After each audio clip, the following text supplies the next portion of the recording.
నమస్తే, నేను మీ వాసా లక్ష్మణ. మొన్నటి అసెంబ్లీ ఎన్నికలలో సిరిసిల్లలో కేటీఆర్ గారిని గెలిపించింది ఎవరు? కొద్దిగా మీ మెదడుకు పని చెప్పండి. ఇది ప్రజాస్వామ్యం కదా, ప్రజలే ఓటేస్తే గెలిచిళ్ళు అని కాదు.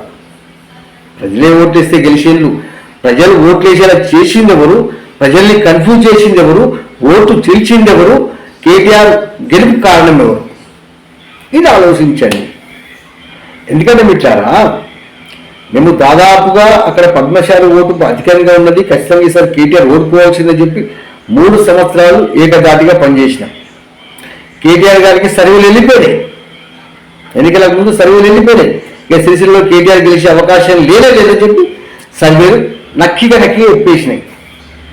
కూకట్పల్లి నుంచి పోటీ చేస్తా అనుకున్నాడు, అక్కడ ఆయనకి ఏం కనిపించలేదు.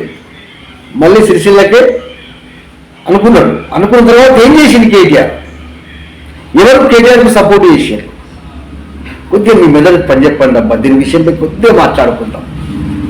ఇప్పుడు ఎన్నికలేం లేవు, కానీ భవిష్యత్తులో ఇలాంటి పొరపాట్లు జరగకుండా, ఇలాంటి పొరపాటు జరిగినప్పుడు ఎలా ఎదుర్కోవాలి, ఎలా రాజకీయ కుట్రలు ఛేదించాలి, శోధించాలి అనే విషయాన్ని మనం మాట్లాడుకుందాం. చాలామంది కనిపిస్తుంది కావచ్చు, వాసా లక్ష్మణ గారికి ఆ కేటీఆర్ గారికి పడదు.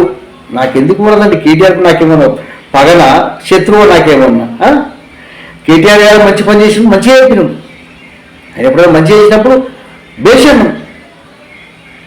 తప్పు తప్పన్నాం. అక్కడ పద్మశాలి ఓటు బ్యాంక్ అధికంగా ఉంది కాబట్టి, పద్మశాలి బిడ్డ ఎమ్మెల్యే కావడం అనేది 100% సబబనుకున్నాం కాబట్టి 3-4 సంవత్సరాలు అక్కడ కేటీఆర్ ఆంటీగా పనిచేసినాం. బాజాప్తా చెప్తానే అట్లా చెప్పారు, మంచి చేసిన మంచిగా చెప్పితే చెడు చెప్పినాం. ఇది కదా దీని విషయం మేము మాట్లాడుకుందాం. కొద్దిగా మీ మీద పని చెప్పండి. కేటీఆర్ గారిని గెలిపించింది ఎవరు? ఓటు చీల్చింది ఎవరు? ప్రజల్ని డైలామాలో ఓడేసి ఓటు చీల్చి కేటీఆర్ గారి గెలుపుకు కారణం ఎవరు? కొద్దిగా మీ మెదడుకు పని చెప్పండి.